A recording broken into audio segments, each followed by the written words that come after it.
Vous ici. Voilà.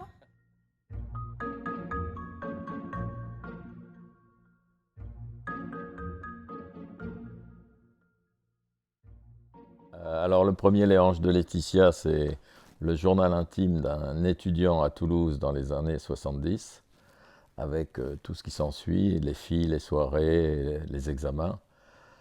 La petite française, c'est un type qui découvre qu'habite au-dessus de chez lui une fille épatante qui aurait pu être un peu la Héloïse au Plaza qui aurait grandi, et c'est leur histoire d'amour un peu tragique. Et un bien fou, c'est l'histoire d'un gars qui se fait piquer sa petite amie par un écrivain américain mythique qui est un peu inspiré de Salinger que personne ne voyait jamais. Et il lui écrit une lettre de vengeance.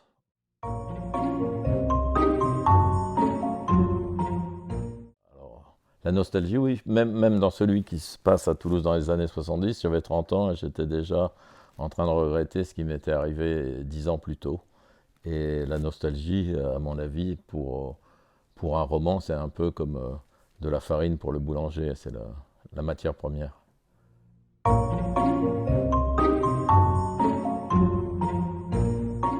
Euh, Il n'y a pas que le sixième, il y a aussi le septième. Il ne faut pas être sectaire. Hein, c'est la rive gauche. Oui, c'est vrai que si on traverse la Seine, c'est un peu comme si on allait dans les dom-toms pour moi. Et j'aime bien ces quartiers où il y a des vrais habitants, des vraies boutiques. C'est pas un endroit où on a besoin d'aller ailleurs pour faire ses courses. Et il y a encore pas mal de librairies et de cinémas. Et on a tout sous la main. Et c'est comme un village. Mais j'ai dû habiter pratiquement toutes les rues parallèles du septième arrondissement.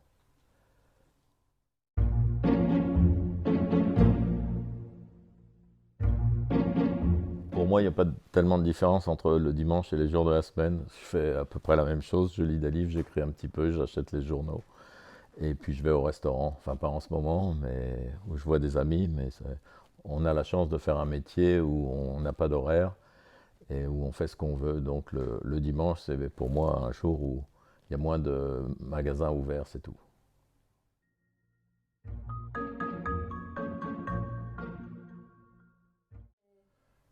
Non, non, on travaille pas beaucoup, mais on pense beaucoup au travail.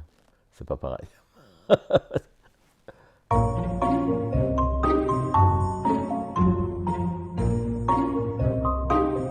fait partie des petits bonheurs de la vie, comme boire un verre avec des amis, aller voir un film. Et je ne supporte pas les gens qui parlent de l'angoisse de la page blanche, de leur souffrance quand ils attrapent un stylo. Je me souviens toujours d'une émission avec Jacques Laurent à la radio où une romancière pleurnichait en disant que c'était tellement dur d'écrire. Et au bout d'un moment, Jacques Laurent lui avait dit, si vous n'êtes pas faite pour ça, n'en dégoûtez pas les autres. Et c'est tellement vrai.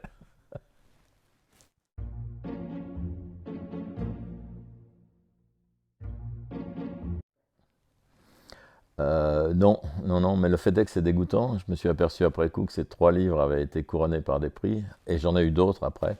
Mais comme je suis très vertueux, c'est moi maintenant qui suis entré dans des jurys et qui donne des récompenses pour ne pas être tenté de les avoir. Mais l'Académie française, j'avais beaucoup d'amis qui y étaient, mais la plupart sont morts.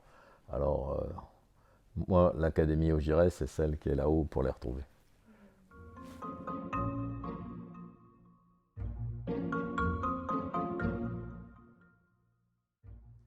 De celui que je n'ai pas réussi à écrire parce que quand on a terminé un livre, on est toujours déçu du résultat. C'est pas tout à fait ce qu'on avait en tête, donc je suis jamais très fier de mes livres parce qu'il n'y a pas de quoi se vanter d'avoir écrit.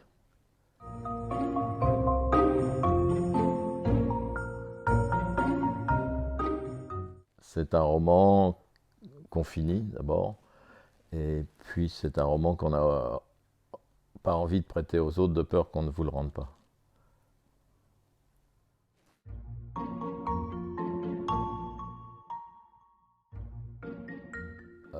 Peut-être Fitzgerald ou James Salter dans les plus contemporains, même s'il est mort il y a 2 ans.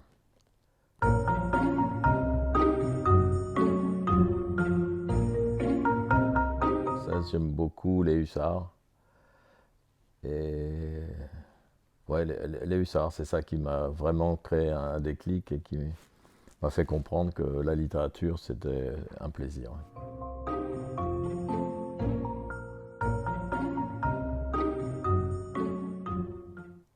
J'aime beaucoup Patrick Besson, qui est mon contemporain à un mois près. Je lis un gros album sur la gastronomie italienne qui s'appelle On va déguster l'Italie, qui est à moitié épuisé mais qui vient d'être réédité. Et là, en ce moment où on ne pense qu'à la bouffe, c'est vraiment un livre très nourrissant.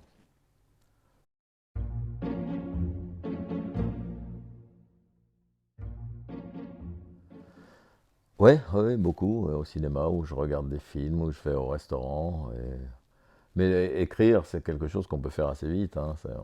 Si on travaille 1 ou 2 heures par jour à un livre, en 6 mois, c'est plié. Mais la difficulté, c'est de trouver ces 7 heures ou ces 2 heures par jour, alors qu'il y a tellement d'autres choses agréables à faire.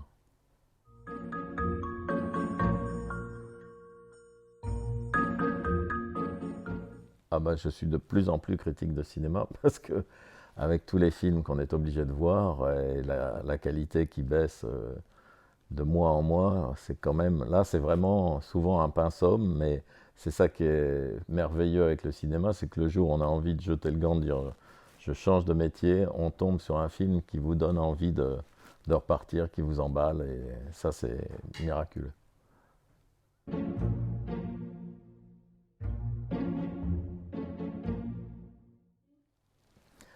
Un bon film, c'est un film qui vous fait dire que les 2 heures que vous avez passées dans la salle, rien de plus important n'aurait pu vous arriver à l'extérieur.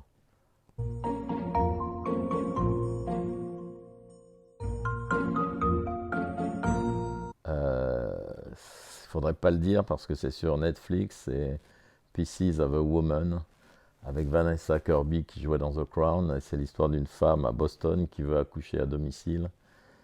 Et on va s'apercevoir que c'était une très mauvaise idée. C'est vraiment un uppercut ce film.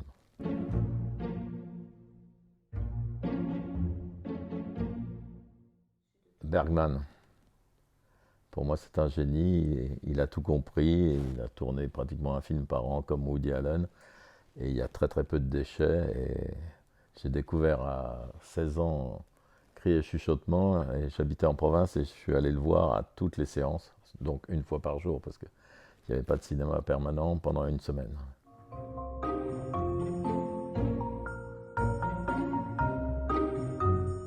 À Truffaut, j'aime beaucoup aussi, mais plus comme un grand frère que comme un génie. C'est quelqu'un qui vous raconte des histoires, quelqu'un dont on se dit il m'aurait conseillé, il m'aurait expliqué ce qu'allait être la vie.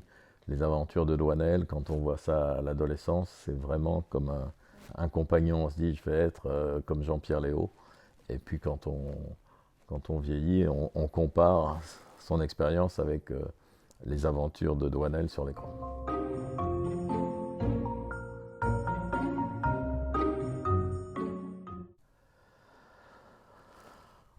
En allant au cinéma et en écoutant Le Masque et la Plume quand on est lycéen dans les années 70.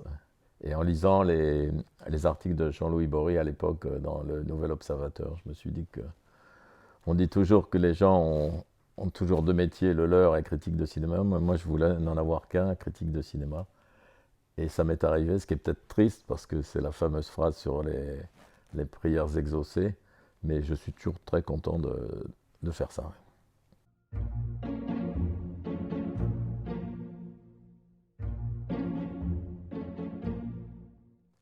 Oui, oui, ça assez souvent, ouais, mais ça, c'est pas pour autant que ça va remplacer le cinéma. Les séries, ça remplace les romans feuilletons dans les journaux d'avant. Et ça demande aussi une, une vraie capacité à raconter des histoires. C'est ça qui est intéressant. Et je ne sais pas pourquoi les Français, à de très rares exceptions près, n'arrivent pas à ça, à part le Bureau des légendes. C'est toujours un petit peu laborieux. Mais ça, c'est le problème aussi des scénarios au cinéma, c'est que on ne travaille pas assez sur ce côté-là des films ou des séries, en France, hein.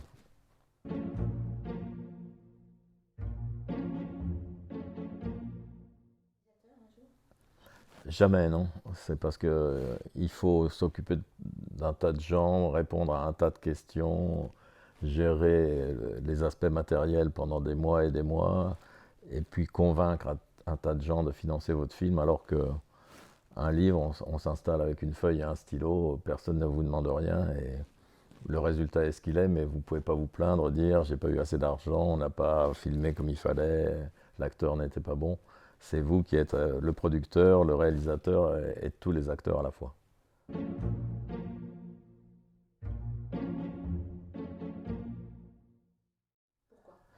Ben parce qu'à l'époque, j'habitais Toulouse et on allait à la feria de Pampelune début juillet et on remontait complètement liquéfié et on s'arrêtait soit à Saint-Jean, soit à Biarritz pour se remettre de nos émotions ou pour les continuer. Et c'est une région qui est toujours chère à mon cœur et à mon foie.